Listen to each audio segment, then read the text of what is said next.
For any leader to get done what they're trying to get done, they've got to build the relationships inside of the business so that their teams won't let each other fail.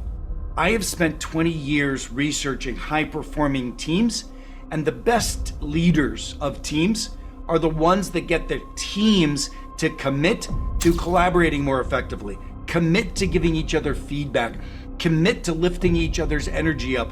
When a leader realizes that the power of team actually is more important than the direction that they give, breakthrough changes start to occur. Everything that we do is just teaching simple practices. So when I give a keynote talk, I'm teaching practices to the team. So one of the practices is actually called building a relationship action plan, building a RAP. So every goal that we have, actually every goal is a new team. We think of ourselves as I'm in sales, so my sales team. But in the reality, if we're looking to launch a new product, the team isn't just sales. The team is product, it's sales, it's marketing. That's the team.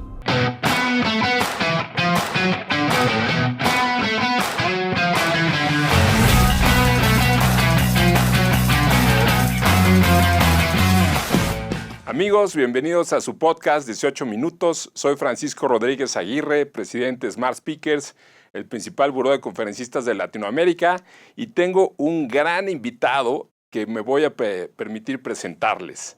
Él es Keith Ferrazzi, es uno de los líderes de pensamiento más influyentes en el mundo de los negocios y autor de bestsellers del New York Times como Never Eat Alone, Leading Without Authority y Never Lead Alone.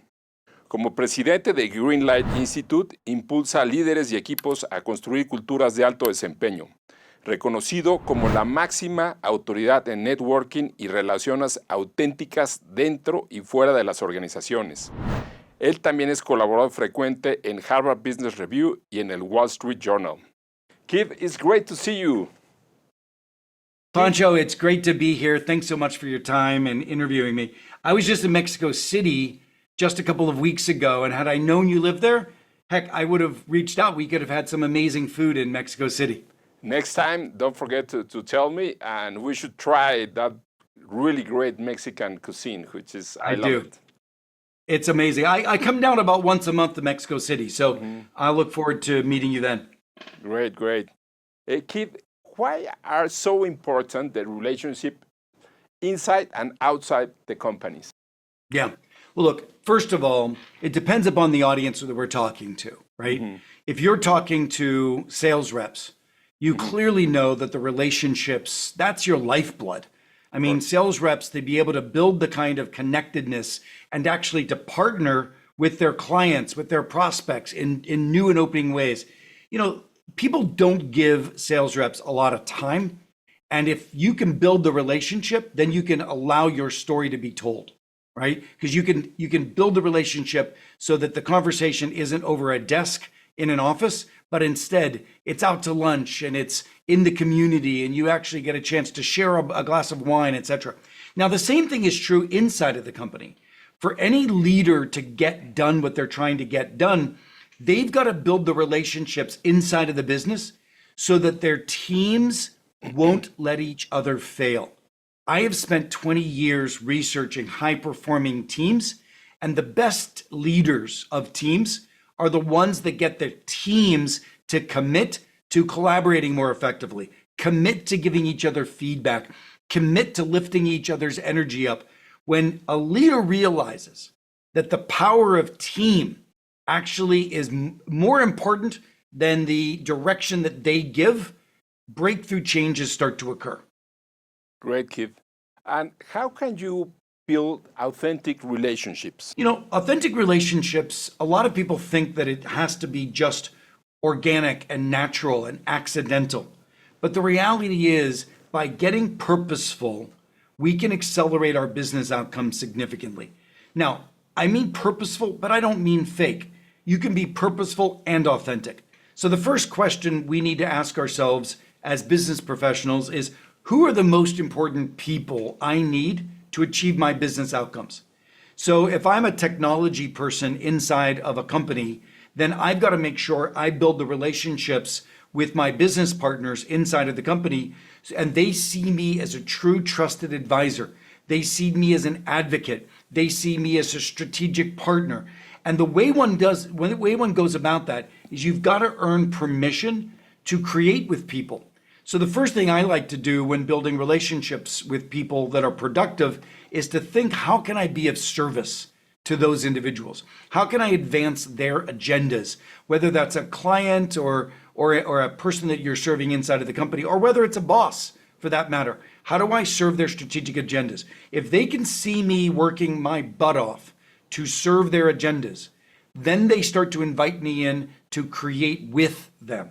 And then I have an opportunity to influence them, right? You don't walk in telling somebody what to do. You walk in to be of service. And then in the process of being of service, they realize your value and you can co-create great things together. And Keith, what are the most common mistakes that you see when someone tries to build their network? You know, most of it is transactional. Most of people, they think, oh, I'm trying to sell to you. And the conversation feels more like a sales call than it does somebody trying to serve your interests. They don't listen. They don't understand what you're trying to achieve. And all they're doing is putting what they want you to do for me at the front. But what needs to be at the front is understanding what somebody else is trying to achieve. And then you can figure out how your product, how your story, how your service fits in to their narrative to advance them. So I think it's leading with generosity, making sure that you open with good questions at the beginning to understand what another person is trying to achieve, and then coming behind that and letting them realize that you are an enabler to their success. In your book, Leading Without Authority, you propose leading without hierarchies. How can you do that in a traditional company? You know, and I've worked with a lot of traditional family businesses in Mexico and throughout Latin America. And what I have found is that because of the patriarchal hierarchy that exists in many organizations, what ends up happening is people work in their silos. They get their jobs done in their own little fiefdoms. But in the world that we live in today, with AI coming in and inviting companies to transform the way they work. I'll give you a simple, for instance, you take a look at supply chain, right? And you take a look at people, if they were trying to fix supply chain, the salesperson fixing supply chain relative to forecasting, the procurement and the supply chain person fixing it relative to procurement, and then the manufacturing person fixing it relative to ordering or scheduling, you will sub-optimize the supply chain. But if you wake up and realize my team isn't who reports to me, my team are the leaders of those three functions, and we need to work together to reduce supply chain costs by 20%, to improve the speed and accuracy of ordering. If we meet as a team across the silos, that's when breakthrough change begins to occur.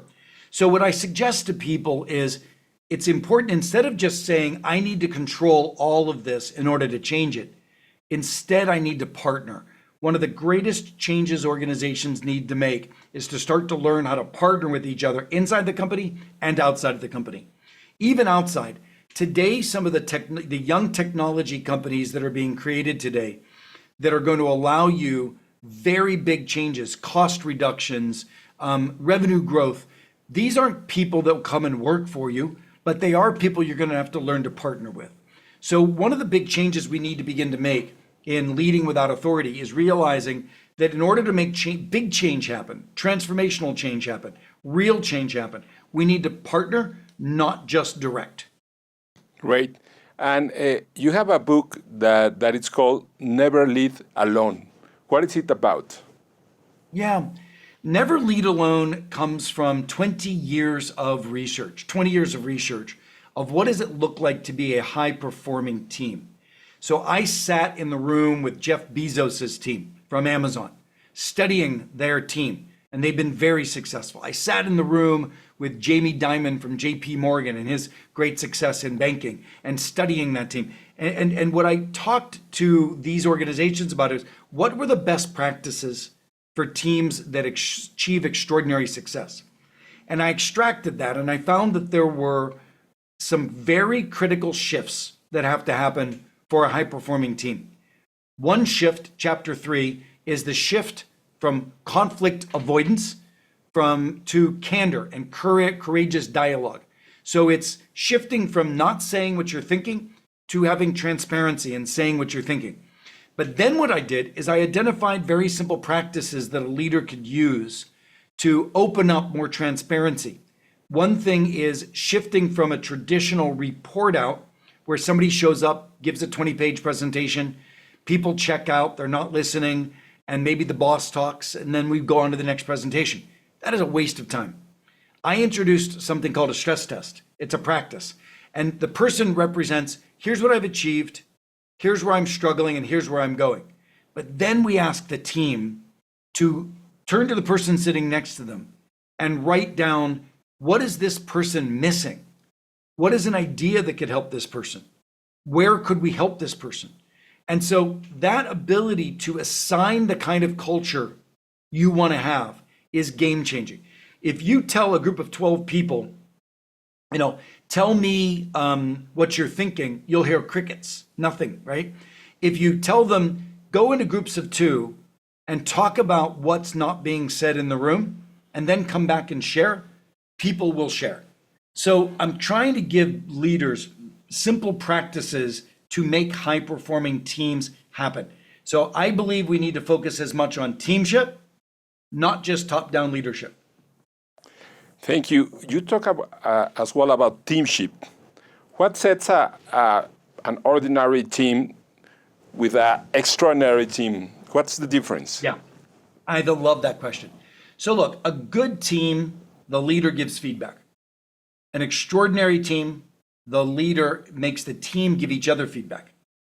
A good team, the leader is holding the team members accountable.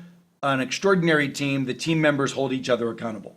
So what I want to do in a high-performing team, the team itself steps up 30%, and it begins to meet the leader in a different form of leadership. In chapter 2 of the book, we had a leader of a hedge fund, and this hedge fund had an aspiration of building 10x the assets under management that it currently had. And at the same time, the gentleman who was the leader of the hedge fund, he had an aspiration of starting a new business as well, a different type of hedge fund in a different category. Well, because he was always micromanaging everything on the team, because all the decisions came through him, they were not able to transform the business. But what we did when we came in and coached to this idea of teamship is we got him to step out of the conversation for a moment, and we got the team to start giving each other feedback, the team to start to pressure test each other's work, the team to start to ideate and innovate areas of growth. And all of a sudden, you started to seeing the performance of the team raise, and the leader was able to spend 30% less time with that team. Not only did they make their 10x transformation goal, but the leader spent 30% less time with the team and was able to start a new business. That's what teamship promises. I really like that because instead of having one genius leading everything, you impulse 10 geniuses trying. But how do you get that? Well, the first thing is you've got to agree as a team that that's where we want to go. Mm-hmm. And then it's simply adopting new practices. So you can preach to a team a bunch of concepts. But what I come in and the book comes in and teaches them really simple practices. So for instance, we should break our work down into monthly sprints. Every month we figure out what we're going to try to achieve this month in revenue growth, in cost reductions, in the adoption of AI. We set these goals. And you make individual team members responsible for these specific goals over the next month. At the end of the month, the team member shows up and reports, here's what I achieved this month. Here's where I struggled this month. And here's what I'm planning to do next month. And instead of the leader being the voice that critiques and challenges the person and gives ideas, the team does it. So you open a structured process where the team is giving each other coaching. Of course, the leader still can give the coaching, but I want to make sure that the team starts to give it to each other. And then sometimes we take the leader out and we let the team meet without the leader and see how the team does at giving each other coaching. And what you'll start to see is that little by little, the team will learn to lead each other in addition to looking up for the leader themselves. And just adopting these agile principles, adopting these new practices of stress testing, etc., is game-changing for a team. I really like that, Keith. But now we're talking about one team, but usually you have many teams in one company. How can you break down those silos and foster the 100%. Collaboration? Again, everything that we do is just teaching simple practices. So when I give a keynote talk, I'm teaching practices to the team. So one of the practices is actually called building a relationship action plan, building a RAP. So every goal that we have, actually every goal is a new team. We think of ourselves as I'm in sales, so my sales team. But in the reality, if we're looking to launch a new product, the team isn't just sales. The team is product, it's sales, it's marketing. That's the team. So we ask leaders to actually write down who their teams are for each goal they have. And once you start to realize that team is not your organization chart, team is who you need to get the job done, then you start to build the matrix and fortify the fact that we work together across the organization. So there's an actual practice and a step. It's called building a RAP, and we align those to critical goals, and then we do these monthly sprints and then the stress testing at the end. So I've just introduced 3 chapters of the book, 3 simple practices, and that helps us get on a track of cutting across silos and building one team. Thank you, Keith. What do you see as the biggest blind spots that usually hold on the leaders? I think the fear that if I'm not involved in every conversation, if I'm not involved in every decision, then I will not be successful. And that is a very poor mindset for a leader because it constantly keeps you involved in everything and you'll never truly be able to scale, and your people will never step up and they will always feel like they're disappointing you.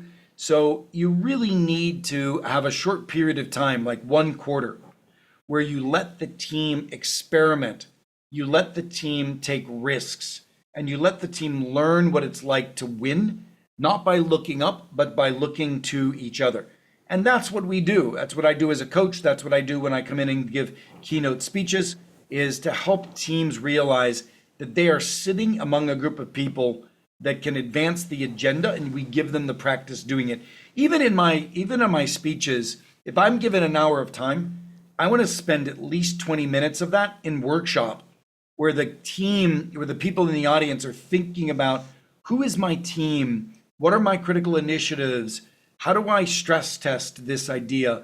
What would be my next agile sprint? I want to get them working in the room to adopt these practices right while we're there together.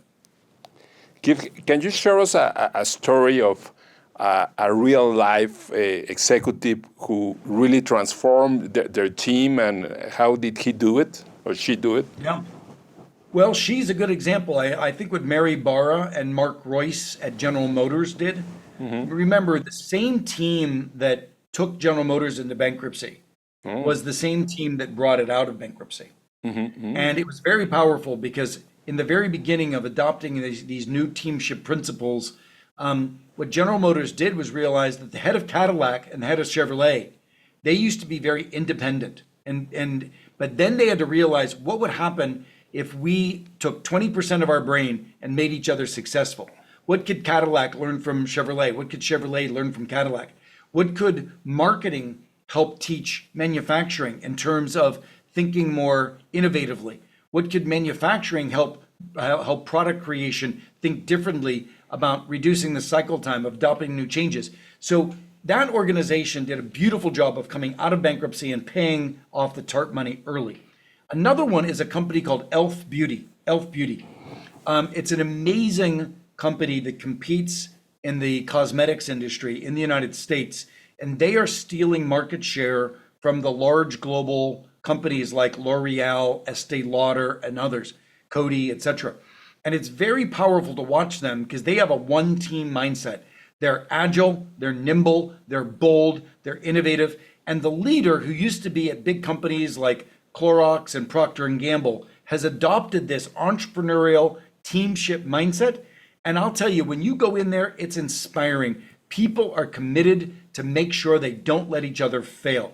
They will tell each other the truth, they'll wrestle ideas, and they will break through innovations in ways that I haven't seen in some of the big companies. Great, Keith. And how can you go this one step further?